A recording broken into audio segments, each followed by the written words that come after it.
So, how many hydrogens does it have? It's an alkene, so it's 8. What does that tell you? It's an alkene. It's a crucial ingredient you've got to have there. Okay, C1C. So that's got to be in it. And then you experiment. And a little trick to doing isomers is to not worry too much about the hydrogens until a bit later on. Okay, so I've got 4 carbons, a double bond between these two. Okay. And then slap the hydrogens on as necessary. But the reason we're doing it like this, we're leaving sort of a skeleton form, is that you can see clearly, right, the double bond between the first 2 carbon atoms. So if I shift the double bond, this will be a different one. Okay, I've shifted the double bond along. Okay, so it's a different structure for the same chemical formula. Okay. What would happen if I shifted the double bond one more along? What would I get? Yeah? Yeah, I get this one just flip over. Maybe you could pick it up. So I can't move the double bond any further along. Okay. But what we did find was that we could do this instead. Okay. And that's called branching. Rather than having a straight chain of carbons, you branch it instead, and you've still got the double bond. Okay? Some of you then went to say, oh, I can do this instead.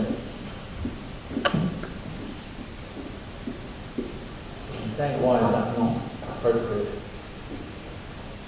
Yeah? The same as that one. Flip it over and you get to that. So that okay. So, once you've got those carbon structures in your head, you start slapping hydrogens on to make sure that everything obeys the bonding rules. So hydrogens, they've got one arm, they can only hang on to one thing. Carbon, have got 4. Okay, so this carbon's hanging on to 2 already, so it can only have 2 more. This one here is the one people tend to get wrong. Okay, because it's already got 3, so it can only have 1.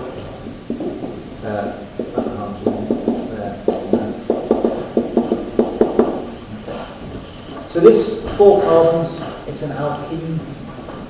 What's the code for 4 carbons? Methane, meth is 1, F is 2, prop is 3, bute. Okay. So that's butene. Go through the process, put all the hydrogens on that this one has to have.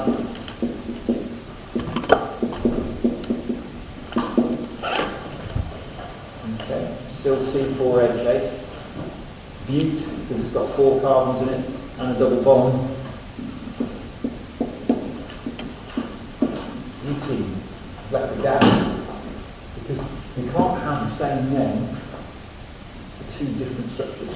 This and this are not the same structure. They are isomers of one another. So they've got to have different names, slightly different names.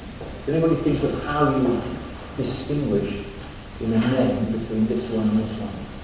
I left a gap there. Would you put like a letter in which symbolises where the double bond is? Exactly right. Close, not quite there. You say letters.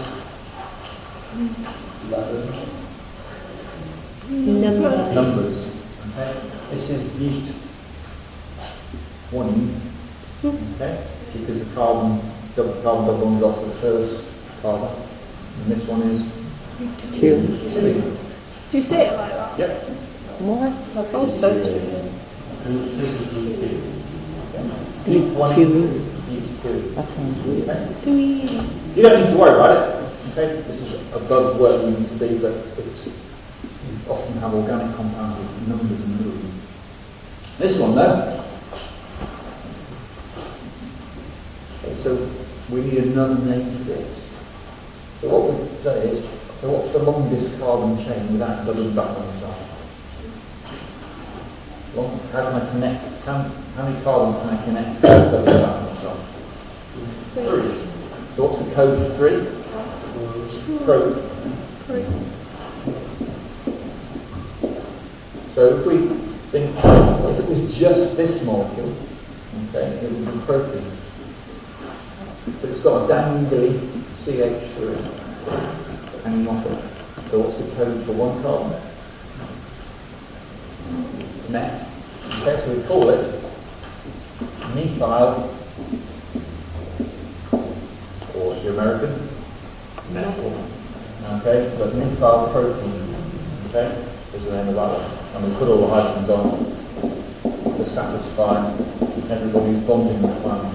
Okay, so when we got to the last bit of that homework we had, there were 3 isomers. Actually, some of the smart asses managed to get another isomer by being a bit cute. Oh. I'm not thinking linearly, but 4 carbons.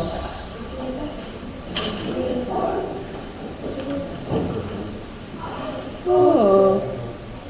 4 carbons. How many hydrogens? Each carbon needs to have 4 things of it.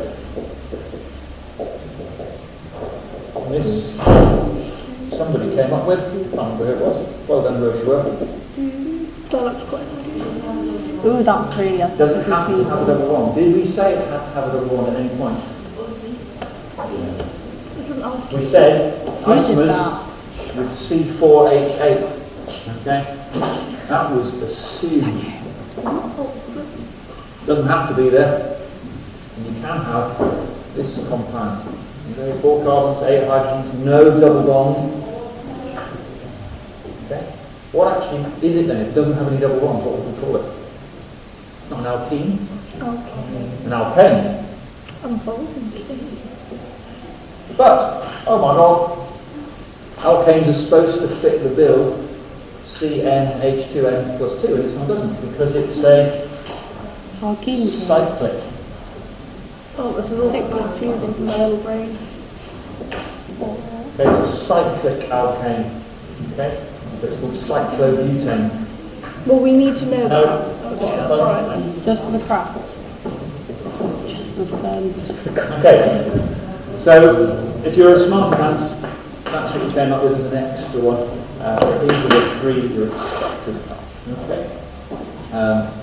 So just be aware, later on in your chemical career, just because there's double number of hydrogens doesn't necessarily, as far as you're concerned it does, but there are tricks to get around it. It doesn't have to obey that rule. Okay, so that was a little bit of a recap on some of the homework stuff. Today and in the subsequent lessons we've got, I think we've got 2 more lessons after today. We have to get through quite a lot of stuff. So we're going to be talking about alcohol today, which you might come across, being your parents falling over and things. Yes? Not really. So we're going to look at alcohol, which, say, your exposure to it, hopefully at the moment, is limited. But I know you're in year 10 and I know what you get up to, so... Oh, yeah. I suspect some people have come across it more than you should have done. Anyway, so we talk about alcohol all the time, but in actual fact, most of the time we talk about an alcohol, okay? Like an alkane, an alkene, okay? That's the name of the family, okay? But the specific one we tend to talk about is ethanol, okay?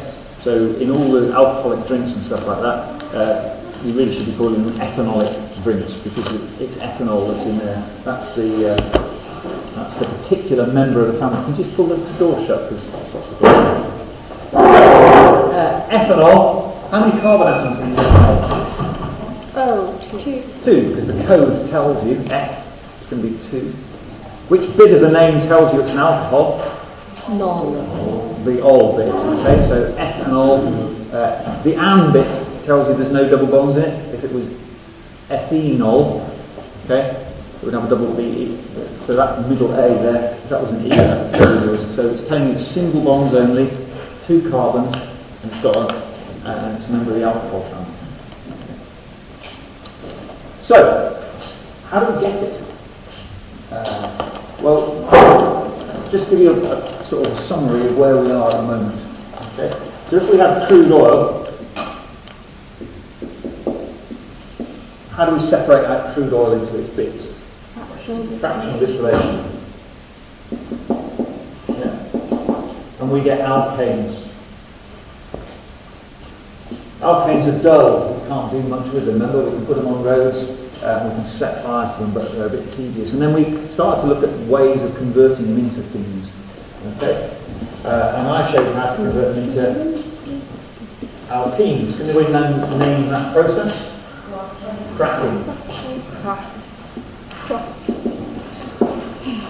And then, now we've got alkenes, this is the target because we could make polyalkenes, which we were just going to call polymers, so that was good. What was the test for an alkene? How can I know I've got the double bond there? Is orange frozen water decolorized. So that turned us into a halo alkane. We haven't really done any work on it at the moment, but that was bromine water. This is polymerization. Okay. And then what we'll look at today a little bit is converting alkenes into alcohols. Okay, so this is a little snapshot, a little segment of a massive web of organic chemistry. Okay, this is the bits you've seen so far. It goes on forever. Okay, but if you look, the route into it is what we've been following, and we've now hit a branching point where we can go in all sorts of directions and make all sorts of different things from it. Okay, so what we're going to do today is look at alkenes to alcohols. But there's another route to alcohols, which some of you might be aware of. This is like an organic chemist's route into alcohol. But we've been getting alcohol for thousands of years. So there's an alternative route in. Blake?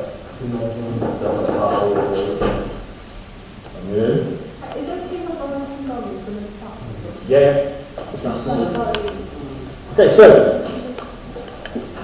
well done. There's an alternative which is fermentation.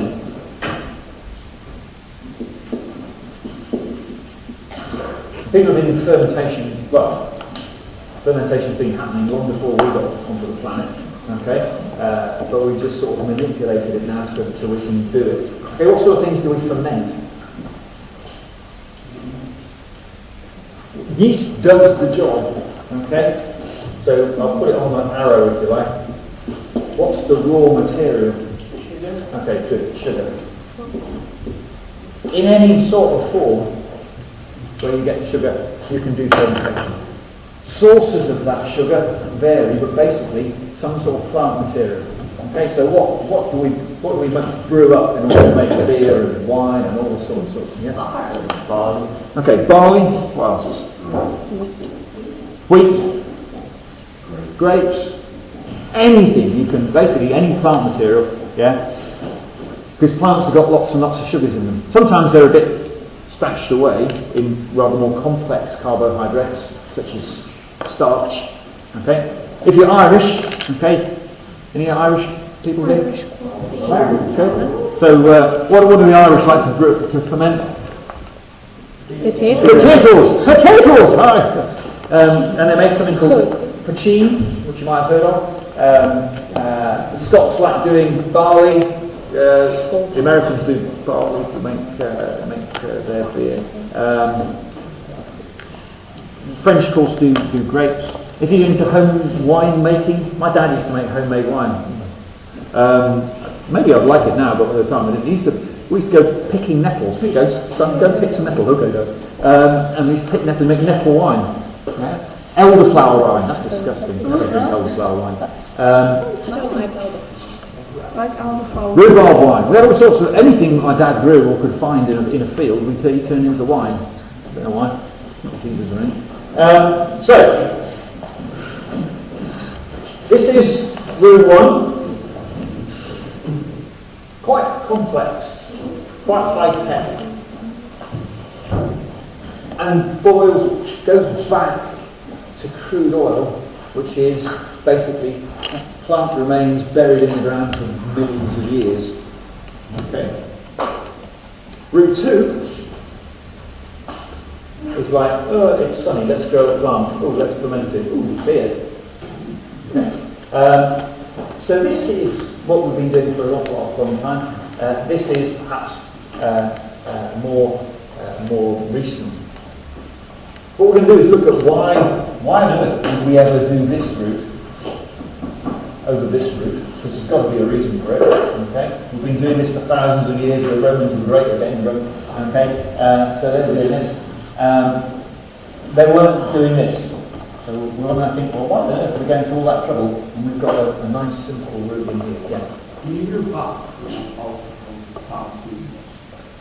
We shall do in the very last lesson of the term. So yes, go back the other way. So, got a little PowerPoint. I don't normally do PowerPoint, so lucky day today. Oh, hello. So ethanol. It is a member of the alcohol family. It's got a formula C2H5OH. And remember, when I was talking about formulae, if you think about the carbon chain, what you've got to do is basically hydrogens across the top, hydrogens across the bottom, one at each end. That would be an alkane.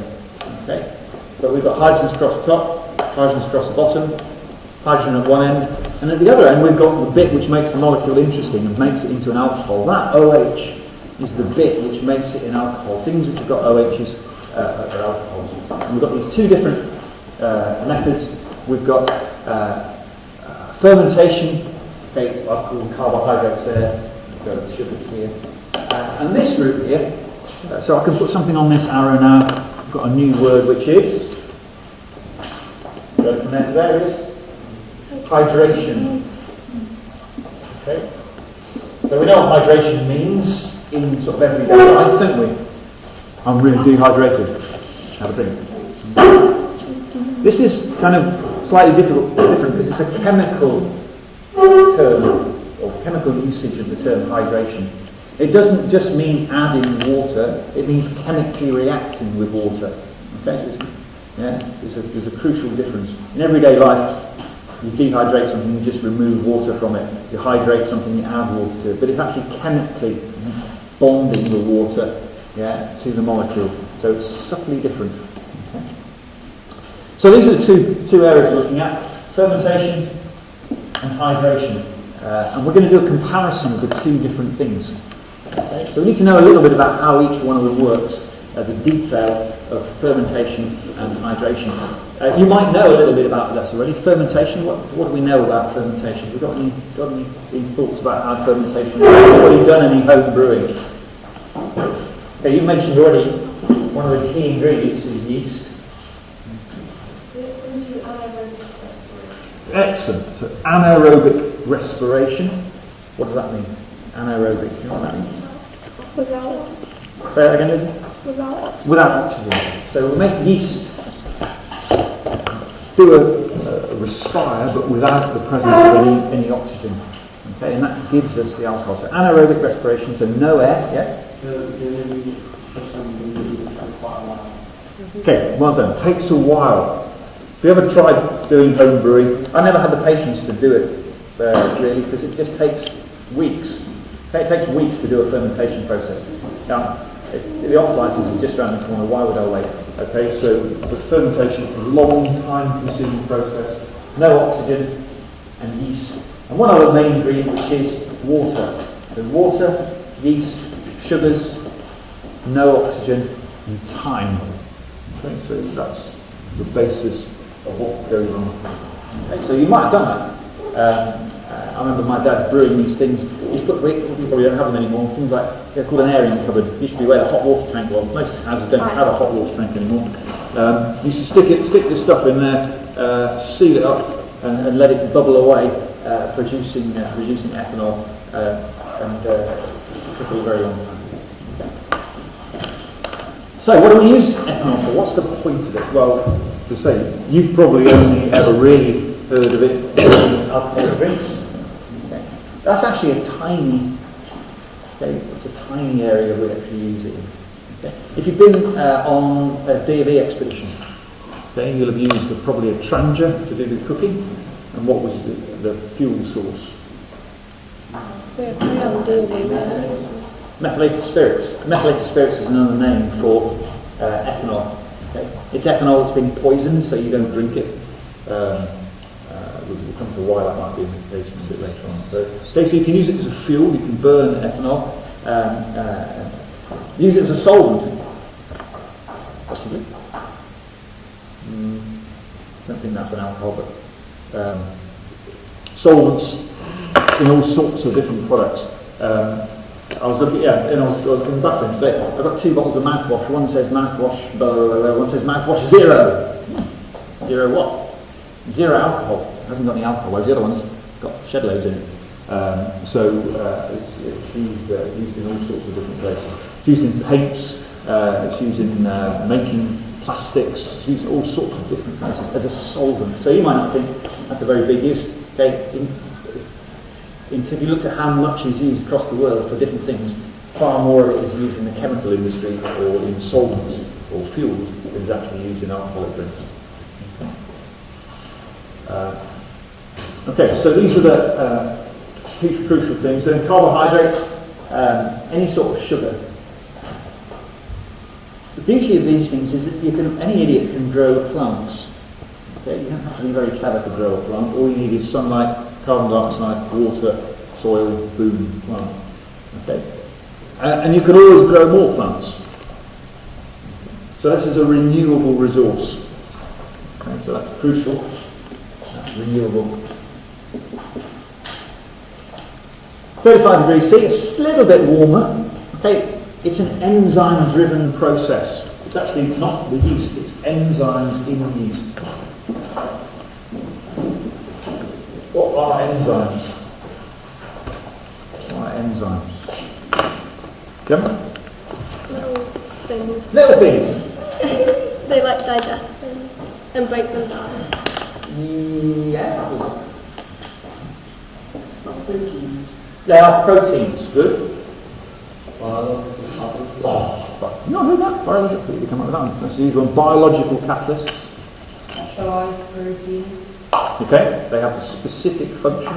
Okay. They're just big organic molecules called proteins. I was furious yesterday. I went on a trip to Procter & Gamble with some sixth formers, a big chemical company in Long Benton, and they spend their lives making washing powder. I got a bit angry about that, but I calmed down. But they were somebody who should have known better was saying, "Oh, we're going to kill the enzymes." And nearly threw something at them. Why can you not kill an enzyme? They're just denatured. They're denatured. They're never alive in the first place. Okay, so this is somebody who's running research group. We talk about killing enzymes and they kill them. So enzymes are just big molecules. They're found in yeast, which is the thing which is alive, and they do the fermentation job. Okay. Aqueous, so that means with water. No air, posh word for no air. Anaerobic. Okay. So this is the reaction that goes on. You don't need to write too much of this down. I've shared the PowerPoint in the OneDrive thing, so you can have it free. But this is clever. Glucose is a particular sugar. All it does, it takes this sugar molecule apart, the enzyme, into components ethanol and carbon dioxide. Okay, so there's a balanced equation for it. C6H12O6, you might have come across that as a formula for glucose before. And then ethanol, we know that's the structure of ethanol and carbon dioxide. So you get bubbles formed of carbon dioxide. Well, this is really straightforward. This is it being done on a big scale in a brewery. If you go out the back of the town moor, and look at the back of Wylam Brewery, as it is now known. It used to be the military vehicle museum. It's got tanks just like that out of that, okay, which is where they do their brewing. They do their brewing on site, even though they're called the Wylam Brewery, they do it on the town wall. So there we go. What sort of reaction would you call that? Something big, molecule getting chopped into smaller things?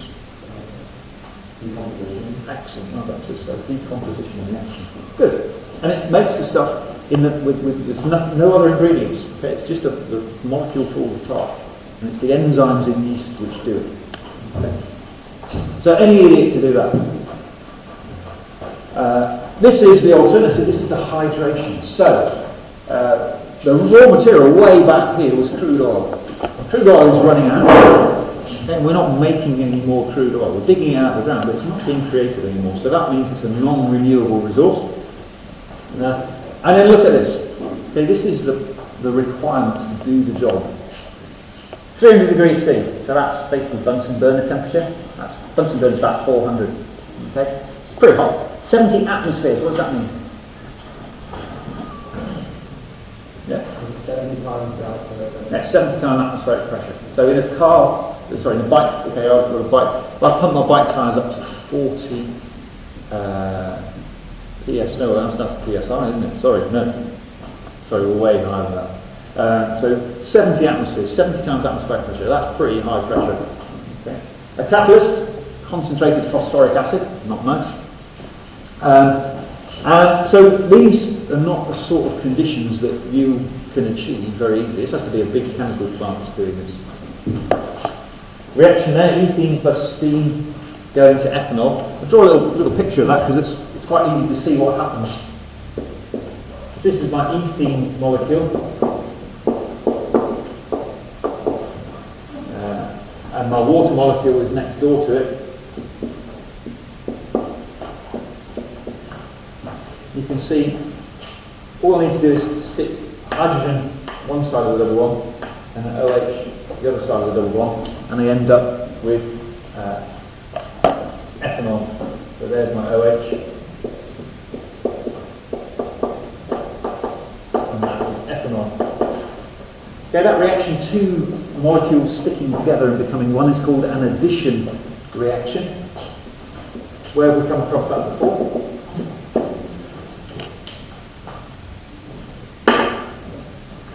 Last week. What sort of polymerization did we have? There were two sorts of polymerization. One was addition polymerization, and the other one was made small molecules like water. Condensation. Okay, so this is addition reaction, water and ethene stick together and get ethanol. Okay. So, not looking very promising, this route, is it? Crude oil, non-renewable.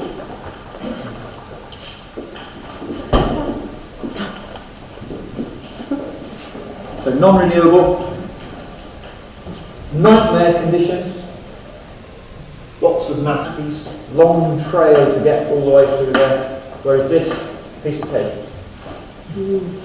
Still struggling to think why anybody should ever want to do this. Anybody come up with any ideas as to why it might be an advantage in some cases to do things this way? Yeah. Okay. This is incredibly slow. Okay?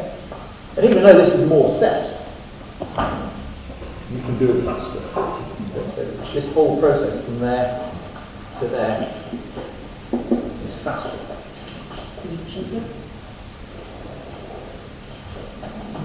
No, not really. Okay. Because well, it gets cheaper because you have economies of scale. If you do it on large scale, the volume cost comes down. Well, yeah, you can do it in sort of that. You can do it in larger quantities. So you can scale this up, do it in large quantities. This thing, I mean, you can scale it up. Breweries are big. Okay, the wine brewery is a poxy little thing, really, compared to the proper tea brewery. Okay, so let's maybe see if we can have a comparison here. Okay, so this is fermentation. Costs. Pretty much nothing.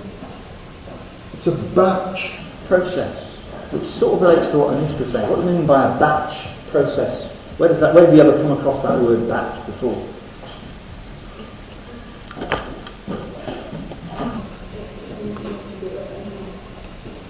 Batches. Yeah? Where have we come across the word batch? What context have you ever come across? B-A-T-C-H. Yes. Yeah. Or more likely? Bread. Okay. Yes. Okay, so you knew it on a tray because you were doing batch. You do a bit. Yeah. It takes a while. Okay. You've got to go through various stages with this one. Put it in the oven. Right. I'll start making the next one. Okay. So a batch process is one where you can only do so much at a time, and it has lots of different stages. Okay. Whereas ethene, doing it this way, is a Continuous process. You feed the raw materials in, and out comes the product. It's like a car production line. Yeah, stuff goes in at the beginning, product comes out at the end. Okay. Okay. Reaction rate, slow versus fast. Well, this route gives me a pure product. This one gives me. Didn't do that. All that. This one gives me an impure product. Haven't really talked about it. Fermentation. What happens when you ferment potatoes? What do you get? Or you ferment Wheat or barley or whatever.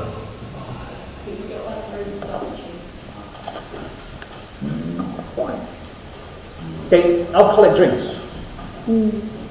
What alcoholic drinks are really dangerous for you guys? Vodka. Spirits. Okay? Don't do shots. Okay? Always ends badly. Okay? Don't do shots. You guys, if you're ever going to have a bad night, it will always be as a result of spirits. Okay? If you want to survive, a night out, okay, This is from experience and observation. Okay? Stick to beer, lads. Okay? Stick to beer. I don't like girls. Beer. because basically you can't drink enough beer without being sort of, to make yourself serious. Whereas if you drink spirits, okay, you end up in hospital pretty damn quickly, and it's not nice. So I'm not saying you can't get smashed on beer, it happens, but just drinking a pint of anything is quite hard work. Okay, if you just haven't physically got a lot of room to get much in. Whereas spirits. So what's the difference between spirits and beer?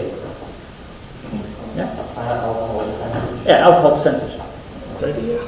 So beer is what you get when you ferment stuff. First of all, okay. It only gets you something which has got maybe at most. Okay, wine is top about 15% alcohol in it. Yeah. 37.5. Yeah, we'll come to that in a minute. Okay. So if you do a fermentation, you only get something which at maximum is 15% alcohol. The rest of it is probably water and all the other rubbish that you've been fermenting that hasn't been converted into alcohol. And it only gets that high because the yeast that you've got, this is a bit harsh really. Yeast, poor little thing. Okay, we get yeast to do all sorts of horrible jobs. This is one of them. It converts sugars into alcohol, which is toxic. So it converts the sugar into alcohol, and when the percentage of alcohol gets too high, yeast dies. Oh. Okay. So it can only do it to a certain extent, and then it pops its clog, and we don't get any more fermentation happening. So there's a maximum limit you can get, which is about 15% alcohol. And that's basically beer and wine. Okay. Those sorts of things. In order to get higher concentrations of alcohol, what do we need to do? Hydration. We need to distill it, get rid of the water, And concentrate the alcohol. So distillation is the step which gets you spirits. Okay. distillation is illegal. Don't think about it. It's illegal because it's run by the government. Okay, the government grant licenses to people to do distillation. Why do you think they do that? Why do you think the government control distillation so tightly? So that people can't make like 100% alcohol. What does the government want from people? Tax. Okay, alcohol is massively taxed. It is actually dirt cheap. Okay, so. And we've got a French guest here, of course, so the French have a much better taxation. They don't tax their wine half as much as the UK government. Okay? So all alcohol in the UK is massively taxed. And the way they control it is basically say, because we're going to tax it, we're going to control who makes it. So you can't make your own spirits. You have to buy them, and if you have to buy them, you have to pay tax on them, and the government gets it in. So it's a money-making exercise. Yes, we'll talk about alcohol. Okay, go on in. Actually, it's So, it's impure to start with, and you've got to purify it by distillation. And that's an extra step, which doesn't appear necessarily on my little diagram. Also, that taxation thing also Brings me to the meths burners that you might use. Okay? Because you can go and buy methylated spirits for fuel for stoves and things like that. and it is dirt cheap. It's a lot cheaper than a bottle of vodka, for example, and it contains far more alcohol. Okay. So in order to stop you drinking the cheap, freely available alcohol that you could buy For setting fire to, okay, they poison it. Okay? They put methanol, which is completely toxic, into the ethanol, which is why it's called methylated spirits.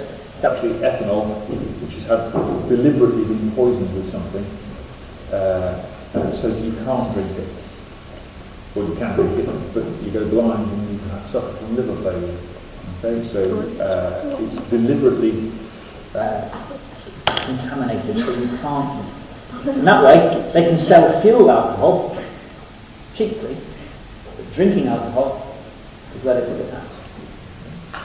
So it's a bit of a scam, really.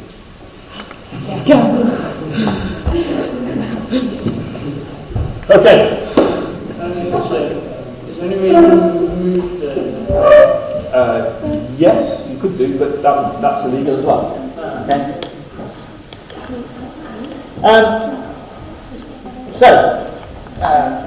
Little summary. This is the glucose, the Fermentation route. So there are some advantages to it, but the disadvantages highlighted in here. There is one more disadvantage. I don't think this slide says it. Ethanol is just one alcohol. and it's the only one you can make by fermentation. Okay? So what I've written on here, fermentation gives you alcohols, it's not really true. Fermentation only ethanol. Whereas this route can give you any alcohol you want. Okay. If I wanted to make propanol, Work it out. If I wanted to make propanol, I couldn't go this route, because this route only makes ethanol. Oh, I'm keeping you awake, busy? Yeah? so I'd have to go this way to make propanol. What alkene would I need to make propanol? Propene. Okay, so propene, we're getting propanol. Due to this system, we get protein here, and hydrate propene, get propanol. Okay? Or any other alcohol I wanted to get this in exactly the same way. Yes? Every other alcohol that's used in that? Yeah, you just can't drink them, but they are used for all the other things, solvents and chemical process and stuff like that. Ethanol is Basically the only one you can drink. And even then, ethanol's toxic. Your liver can deal with it. Okay? Your liver will break it down. It does weird things to your head, weird things to your self-control, your inhibitions, and you know, alcohol is basically it's a pretty screwed up your head drug, yeah. But we seem to accept it. If somebody said that if we haven't ever come across ethanol, and somebody said, I've made this thing, they'd ban it in a second. Okay? The problems ethanol causes are vastly outweigh most other drugs. They would never ever allow it. Okay? Health reasons, safety reasons, mental health, all sorts of things get screwed by alcohol use. Far more devastating drug than anything else. But we allow it, because we've allowed it through history, and the government makes money. Yes.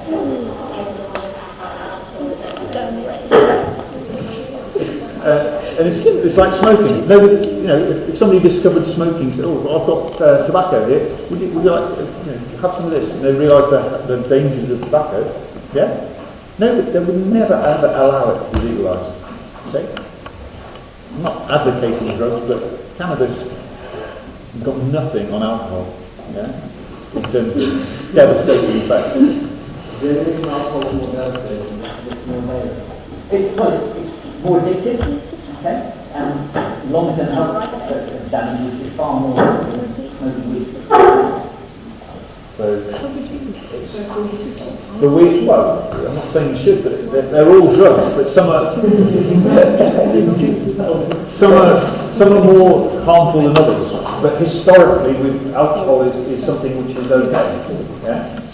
But if marijuana, we used to be things like opium dens in this country, where people just used to smoke opium. Have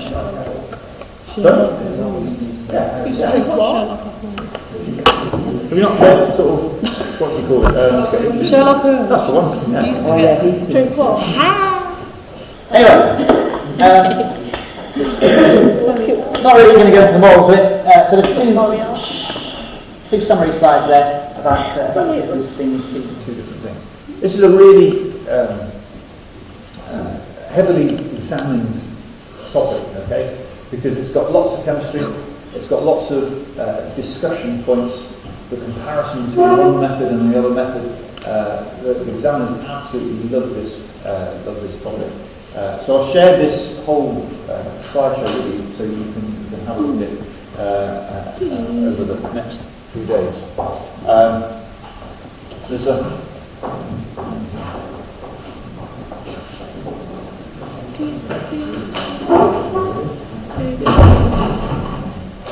this isn't going to work.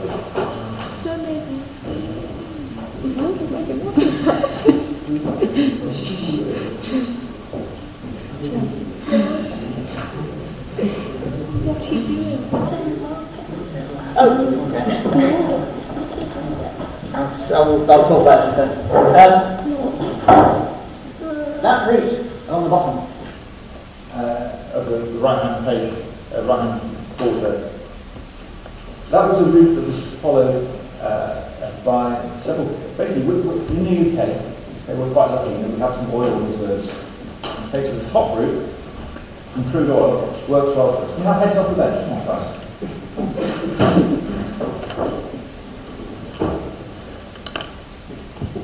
You might think we're on holiday. Yeah, I'm still working. So, if you're a country which has got reserves of oil and stuff like that, and you've got a major advantage on other countries. Okay? If you're a country that has no oil reserves at all, okay, or has been suffering from embargo from other countries, for example, South Africa, when South Africa ran a regime which was very discriminatory, apartheid, and I've heard all that all your time probably, but basically blacks and whites were segregated, and there was no rights for the non-white people. And to try and change the regime, right? Put sanctions in place. So South Africa didn't have access to crude oil, and therefore all this route here and branching out everywhere is not open to them. But I think somebody over there mentioned it. What about using this route, and if we can go from there to there, And then all of a sudden, boom, we're in. So wouldn't it be nice if, as well as doing that reaction there, hydrating ethene, that's all very well if you've got ethene in the first place, that's great. But what we really want to do is go the other way. It's much more important for countries where they don't have oil reserves. And in fact, it's much more important for you as a generation. This route's going to run dry. You're going to be in trouble because you're not going to be able to keep it in this road. Okay, I was told when I was your age, crude oil was going to run dry. It will. Okay, we just keep getting the timings wrong, but it will. Okay, this isn't going to last forever, so we're going to have to go. This is a much more sensible route in. If you can make that jump from there to there, then you can bypass all this crap. Yeah? And you can do stuff which is not dependent on crude oil. Brazil is another country which did this big time. South Africa, Brazil, similar sorts of stories. So Brazil got massive areas of land, yeah, and they've developed their whole chemical industry based on starting here and making that leap from alcohols to alkenes, and then they can branch out in all directions. Okay. So that's not going to work today. I'll jump to the next one. We'll come back to that in a minute. Okay. So, this is basically focusing on that aspect. Is that if you've got lots and lots of land and you can grow lots and lots of crops, then you can make lots and lots of alcohol, and it runs your chemical industry, hopefully, if you can do that. But even if it doesn't run the chemical industry, you've got a fuel. Okay, so rather than have cars running on petrol, that's crude oil based, okay, you can have cars running on biofuels. Okay? So biofuels are things like they're produced from organic matter, they're produced from living matter, plant matter.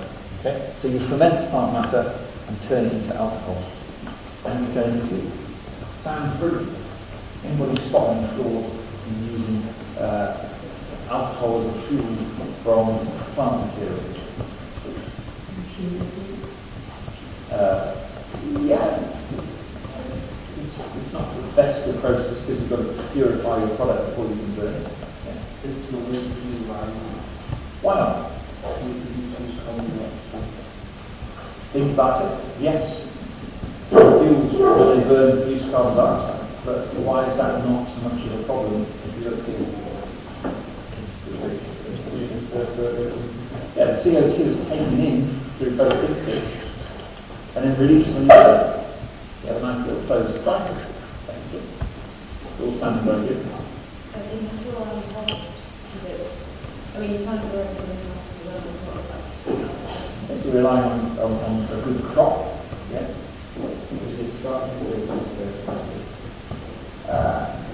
Good. No, fermentation number is quite a cheap process.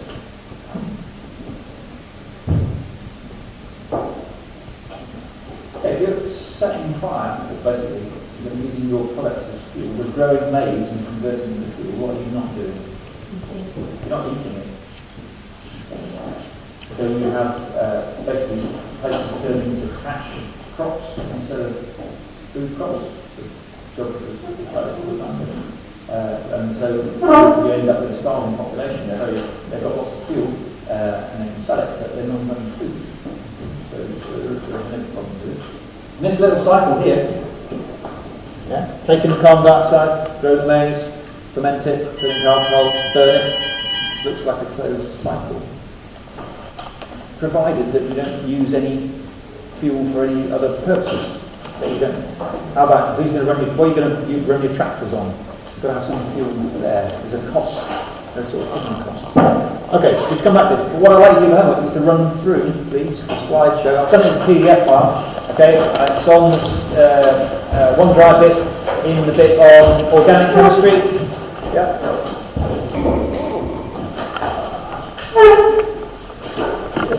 I'll see you again on Thursday. Between now and Thursday, please. Oh, wait, that's not Okay, you go.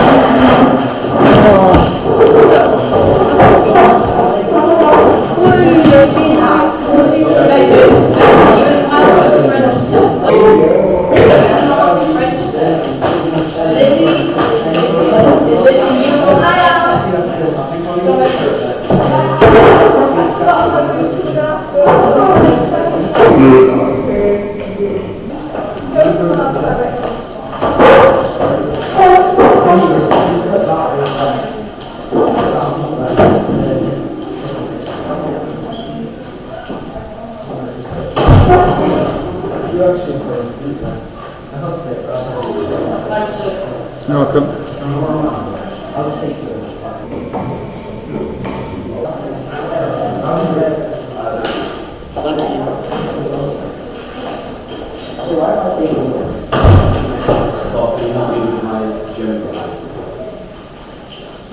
Like I said,